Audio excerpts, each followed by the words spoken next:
Hello students, myself Manoj Kumar Sharma, Assistant Professor, Podar Management Training Institute, Vatika.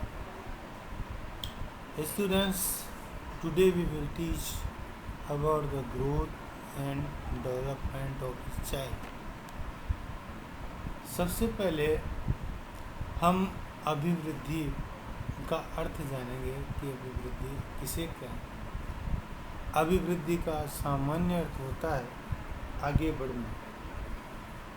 बालक की वृद्धि से संबंध में उसे उनके शरीर के आंतरिक एवं बाह्य अंगों को पार उनकी कार्य क्षमता में वृद्धि के रूप में देखा जाता है। अभिवृद्धि परिणामात्मक होती है, अर्थात वृद्धि में हुए परिवर्तनों को सीधे मापा जा सकता है, क्योंकि शरीर और उसके अंगों के भार तथा आकार में वृद्धि के लिए इस शब्द का प्रयोग किया जाता है।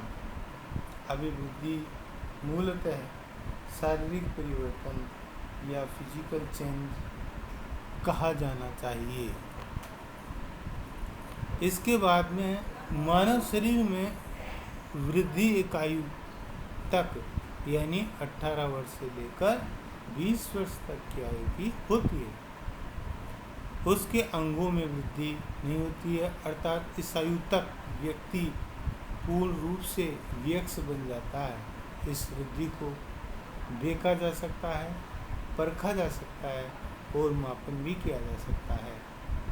अभिवृद्धि से तात्पर्य है कि उनके शरीर के बाहरी अंगों के भार एवं कार्य क्षमता में होने वाली वृद्धि से प्राप्त होता है, जो गर्भकाल से लेकर परिपक्वता प्राप्त करने तक चलती है।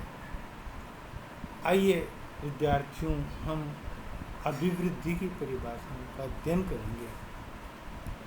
वैसे अभिवृद्धि की कई मनोवैज्ञानिकों ने परिभाषाएं दी है, लेकिन जो सबसे प्रभावी रही वो है प्रोफेसर हर्बर्ट के अनुसार शारीरिक अभिवृद्धि का आशय अपेक्षाकृत आकार और भार में बड़ा होता है तथा वह वृद्धि एवं परिवर्तन का धनात्मक एवं वृद्धिपरक होता है। विद्यार्थियों, जैसा कि आप इस चित्र में देख रहे हैं, क्रम से पीछे से बालक उसका लगातार आकार धीरे धीरे आगे वाले चित्र की तरफ आ रहा है। इसका तात्पर्य यह है कि इनमें शारीरिक अभिवृद्धि के लक्षण देखे गए हैं। दूसरी परिभाषा प्रोफेसर हार्लोक ने दी है। हार्लोक ने कहा है कि बालक में शारीरिक वृद्धि के साथ साथ मानसिक वृद्धि के कारण बालक की अधिगम, स्मृति, तर्क क्षमताएं भी बढ़ जाती है, वह उनकी मानसिक वृद्धि कहलाती है। जैसे कि आप इस चित्र में देख रहे हैं, इसमें पहले चित्र में एक लड़का और एक लड़की यानी बालक और बालिका का चित्र है, जो बड़े प्रसन्न समान आयु के, समकक्ष आयु के लग रहे हैं और ये प्रतीत होते हैं कि बहुत ही होशियार बालक और बालिका है। और दूसरे चित्र में आप देख रहे हैं कि ये कुछ बालक और बालिकाएं ये अभ्यास कर रहे हैं खेल का। तो इस प्रकार से जो बालक होता है वह मानसिक वृद्धि और शारीरिक वृद्धि अगर दोनों की अगर बराबर की जाए तो ये माना जाता है कि वह बालक मानसिक उसकी उपलब्धियाँ और शारीरिक उपलब्धियाँ समान है। इसके बाद अभिवृद्धि की क्या विशेषताएं होती है, तो आज हम अभिवृद्धि की विशेषताओं के बारे में अध्ययन करेंगे। पहला है, वृद्धि से व्यक्ति बड़ा और भारी होता है। यानी अगर हम ग्रोथ को हम मापना चाहें तो हम उसके भार से माप सकते हैं। वृद्धि में मात्रात्मक माना जाता है, जैसे किलो की हम लीटर के रूप में हम उसको माप सकते हैं। वृद्धि की सामान्य पद्धति नहीं होती, अर्थात अलग अलग व्यक्तियों में अलग अलग होती है। नंबर 4, वृद्धि निरंतर नहीं होती, ये एक निश्चित आयु तक आकर रुक जाती है। नंबर 5, वृद्धि की गति एक समान नहीं होती है, अर्थात कुछ बालकों में मानसिक विकास की अधिक होता है, कुछ बालकों में मानसिक विकास कम होता है, तो कुछ में शारीरिक अधिक होता है। इस प्रकार से समान गति नहीं रहती है। नंबर 6, शारीरिक वृद्धि को देखना मानसिक वृद्धि की अपेक्षा सरल होता है। हम किसी की शारीरिक वृद्धि को अगर हम देख कर ही माप सकते हैं कि इसमें कितना वजन होगा, इसकी लंबाई कितनी होगी, लेकिन उसकी मानसिक वृद्धि यानी उसकी मेंटल एबिलिटी कितनी है, हम उसका मापन नहीं कर सकते जब तक हम किसी प्रकार का परीक्षण नहीं करें।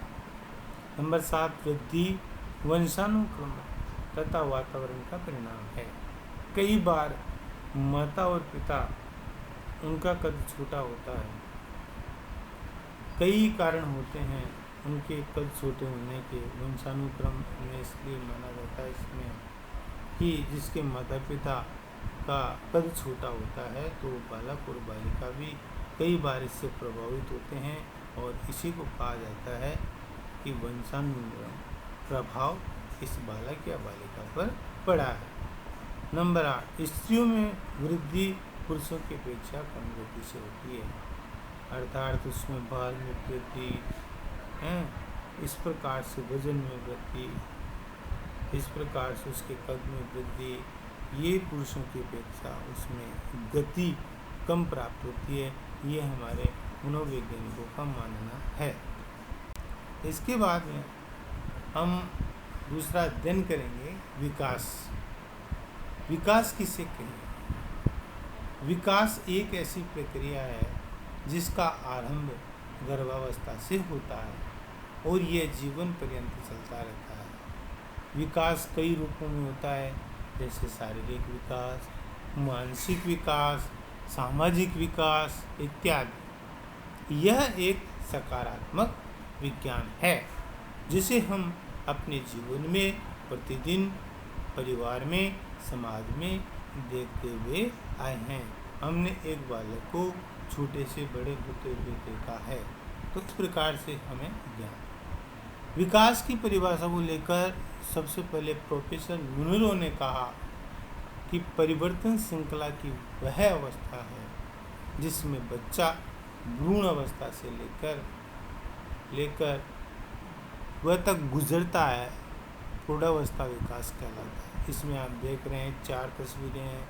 इसमें एक छोटा शिशु है जो गोद में लिया हुआ है।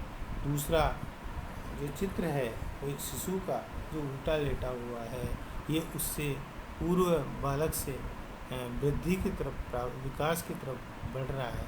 तीसरा बालक जो है युवावस्था की तरफ प्रवेश कर रहा है, किशोर अवस्था और युवावस्था की तरफ प्रवेश कर रहा है। तो इस प्रकार से लगातार एक बालक में विकास की क्रम भी पाए जाते हैं, ऐसा माना जाता है। इसके बाद में हर लोग ने कहा विकास अपेक्षाकृत अभिवृद्धि होने तक सीमित नहीं होता है, वैसे प्रगतिशील परिवर्तनों में नियत है जो परिपक्वता के लक्ष्य की ओर व्यवस्थित रूप से उन्मुख रहते हैं। विकास की विशेषताएं क्या है? विकास की विशेषताएं किस प्रकार? विकास की विशेषताएं क्या क्या होती है? सबसे पहली विकास की जो विशेषता है वो समानता है। समानता की अगर बात करें तो प्रत्येक शिशु जन्म के पश्चात समान रूप से विभिन्न अवस्थाओं से गुजरता हुआ व्यक्ति के रूप में विकसित होता है। ऐसा नहीं है कि वो बिना युवावस्था को प्राप्त किए वृद्धावस्था को प्राप्त कर लेगा। जैसे कि आप इस चित्र में देख रहे हैं, बालक पहले तो घुटनों के बल चल रहा है, फिर उससे बड़ा बालक, फिर किशोर अवस्था, पूर्व किशोर अवस्था, उत्तर किशोर अवस्था, युवावस्था, प्रौढ़ावस्था और वृद्धावस्था। इस प्रकार का ये क्रम लागू होता है। इसमें समानता का नियम इसी प्रकार से इसमें कार्य करता है। दूसरा है भिन्नता। भिन्नता का तात्पर्य है कि मानव विकास क्रम में सभी शिशुओं में शारीरिक विकास में समानता होते हुए भी व्यक्तित्व के विभिन्न पहलुओं में भिन्नता होती है। जैसा कि मैंने आपको 3 चित्रों में बताया गया है कि एक में बालिका है जो बिल्कुल निराश होकर बैठी है। दूसरा चित्र है एक बालक, एक किशोर किसी कंप्यूटर को तोड़ने के लिए तत्पर है, यानी इसमें इतना क्रोध। तो सभी बालक एक जैसे नहीं होते हैं, कोई संवेगात्मक भिन्नता रहती है, किसी में क्रोध की अधिकता पाई जाती है। ऊपर एक बालक बड़े आनंद के साथ, हर्ष के साथ हंस रहा है। तो इसका तात्पर्य है कि बालक जो है इनकी इस प्रकार से भिन्न होते हैं और ये समान किसी भी स्थिति में नहीं होते हैं। इसके बाद निरंतरता। मानव विकास की प्रक्रिया निरंतर चलने वाली है, जीवन पर्यंत प्रक्रिया है, किंतु उसकी गति कभी तीव्र एवं कभी मंद होती है, लेकिन मृत्यु पर्यंत चलती रहती है। विकास कभी रुकता नहीं। इसमें चित्र है कि बार बार जो है अपना कद मापना, अपना भार मापना है, जो इस प्रकार से दृष्टिगत हमें हो रहा है। इसी प्रकार से आयु का समय, व्यक्तियों का विकास आयु के अनुपात में होता है, परंतु भिन्नता के प्रभाव के कारण अलग अलग व्यक्तियों के विकास की गति तीव्र अथवा मंद होती है। Slow down so I can grow up, इसमें एक लोगो दिया गया है। Have a good day. हम दूसरे भाग में फिर मिलेंगे ग्रोथ एंड डेवलपमेंट। तब तक के लिए नमस्कार।